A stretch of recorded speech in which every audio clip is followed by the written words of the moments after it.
सुप्रभात बच्चों, आज की हिंदी की कक्षा में आपका स्वागत है।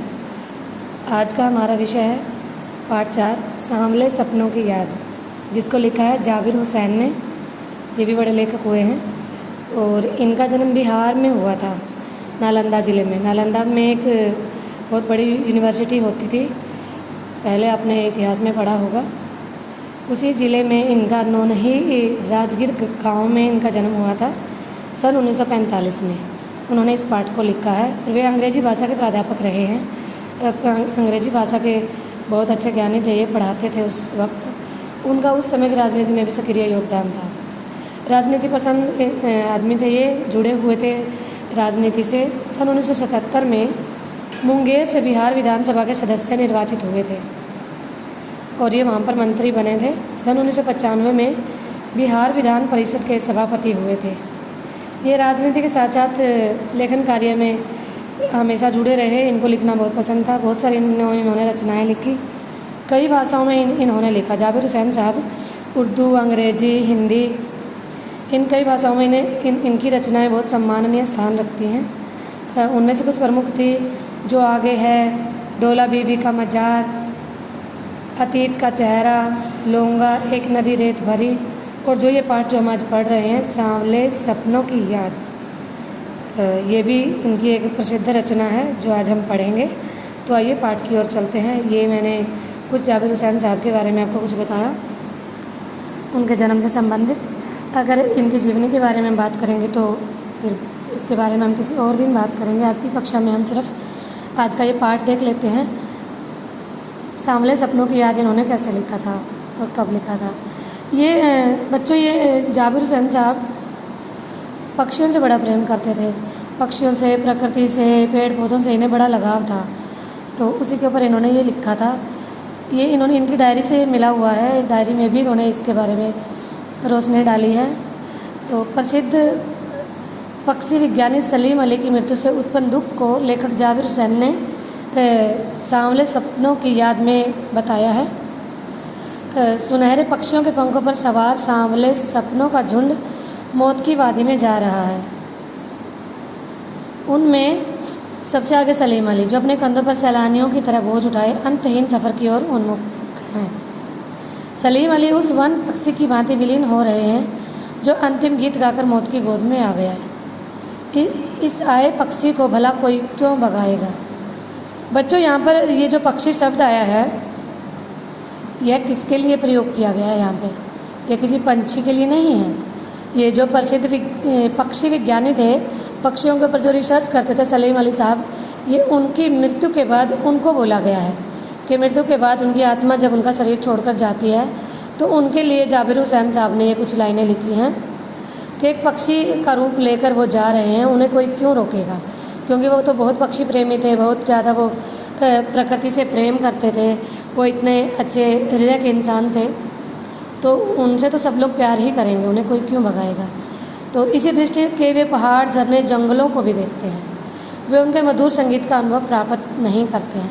लेखक कहते हैं कि पता नहीं कृष्ण ने वृंदावन में कब अनेक प्रकार की कलाएं, क्रियाएं, रास लीलाएं रची, कब मधुर स्वर में उन्होंने बंसी बजाई थी जिससे वृंदावन में संगीत फैल गया था। आज वृंदावन जाने पर यमुना का सांवला पानी पूरा घटनाक्रम की याद दिलाता है कि कृष्ण की बांसुरी के जादू से वृंदावन कभी खाली नहीं हो सकता। सलीम अली की मृत्यु लगभग 100 साल की उम्र में कैंसर से हुई थी।